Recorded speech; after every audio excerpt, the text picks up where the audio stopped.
Sana po lumamig na ang ulo natin sa usapin ng paligsahan sa China. Sana po magkaroon din ng puwang sa ating administrasyon na makipag-usap sa bansang China. Sapagkat sa ngayon po ay umiigting ang matagal ko na po ito sinasabi, 2023 pa, nung nagkaroon po ako ng matinding debate diyan sa hearing patungkol sa China, diyan po sa West Philippine Sea. Tayo po ay nabash dyan ng kaliwat kanan sapagkat sinasabi nila na tayo daw ay pro-China. Hindi po tayo kailanman magiging pro-China. Tayo po ay pro-Filipino. Ang sinasabi lang po natin na kahit naman po sa Biblia, pagka binuksan natin, sa Quran, pag binuksan natin, ang maliwanag po dyan ay yung tayo ay magkaroon ng magandang relationship sa kapitbahay natin. Sa usapin po nito, kapitbansa natin ng China. Sa matagal na panahon, tayo po ay merong relationship dyan. Trade. Wala pa ho ang mga Espanyol, may trade na po tayo sa China.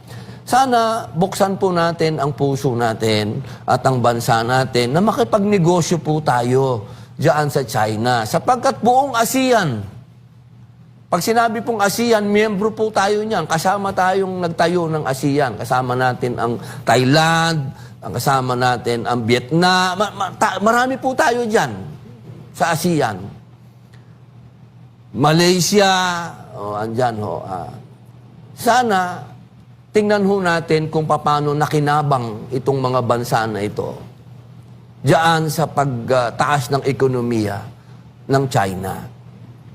Hindi ko sinasabi na isuko natin kung anong meron tayo.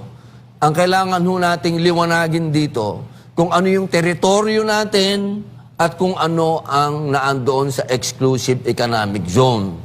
Kailangan malinaw po tayo. Hindi po pwedeng natin sinasabi, ini-invade tayo. Na wala pa naman sila sa teritoryo natin.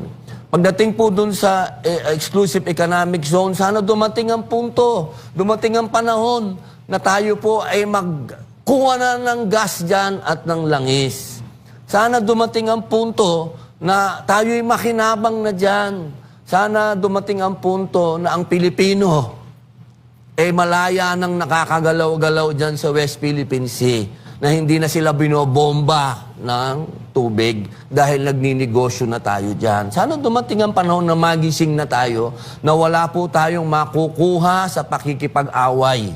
Hindi po tayo magiging progreso, hindi tayo uunlad hanggat tayo po ay nakikipagbalitaktakan dyan sa China na yung kasama natin sa ASEAN nakikipagnegosyo. Kailangan sumabay po tayo sa alon. Pero hindi ko po sinasabi na tayo ay magpakaduwag dyan. Aba, hindi po. Hindi ko po ganun sinabi yun, ha? Ang sinasabi ko po ay makipagnegosyo.